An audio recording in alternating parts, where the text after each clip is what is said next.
এয়া হৈছে বৃন্দাবনৰ নিধিবন আৰু ইয়াত প্ৰত্যেক দিনাখনৰ এই ৰাতি ইয়াত ৰাসলীলা হয় কৃষ্ণ আৰু ৰাধাৰ মাজত। আৰু এই গছবোৰ যে দেখিছে এয়া গছ নহয়, ৰাতি হ'লে এয়া গছবিলাক গোপী হৈ যায় আৰু প্ৰত্যেক দিনাখনে ইয়াত ৰাসলীলা হয়, ইয়াত কোনেও চাবলৈ নোৱাৰে। আৰু এয়া হৈছে ৰাধা ৰমন মন্দিৰ, য'ত আমি এই লাইন লৈ আছিলোঁ ভিতৰলৈ সোমাবৰ কাৰণে। দেখিছে নহয় কিমান ভক্ত ইয়ালৈ আহে।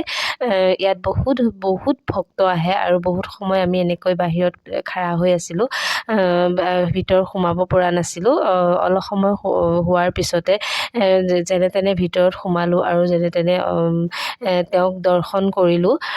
দৰ্শন কৰি পেলাই আহি মানে ইমানেই মনটো ভাল লাগে, কেতিয়াবা গ'লে গম পাব যে তেওঁক দৰ্শন কৰাৰ পিছতে আমাৰ কিমান ভাল লাগিছিলে মনটো।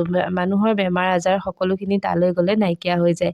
আৰু এয়া দেখিছে নহয়, ইয়াত কৃষ্ণই খেলিছিলে, য'ত কৃষ্ণই বোকা মাটি লৈছিলে, মাটি লৈ বালিত খেলিছিলে। আৰু এয়া বালি দেখিছে নহয়, এয়া সাধাৰণ বালি নহয়, য'ত আপুনি বাগৰি থাকিলেও সেই বালিখিনি গাত নালাগে, হাতত নালাগে। সৰু ল'ৰা ছোৱালীবিলাকতো তাত বাগৰি আছে আৰু আমি গৈ তাতো খেলিছিলোঁ। ইমান ভাল লাগিছিলে নহয়, মানে সকলো পাহৰি গৈছিলোঁ, মায়া মোহ সকলো পাহৰি গৈছিলোঁ, যেন তাতেই থাকিম, তেওঁৰ ওচৰতেই থাকিম, তেওঁৰ চৰণতেই থাকিম, যেন ঘৰলৈ ঘূৰি নাহিম। ইমান বেছি ভাল লাগিছিলে। এয়া দেখিছে নহয় সকলো মানুহে কেনেকৈ খেলি আছে বালি লৈ, আমিও খেলিছিলোঁ।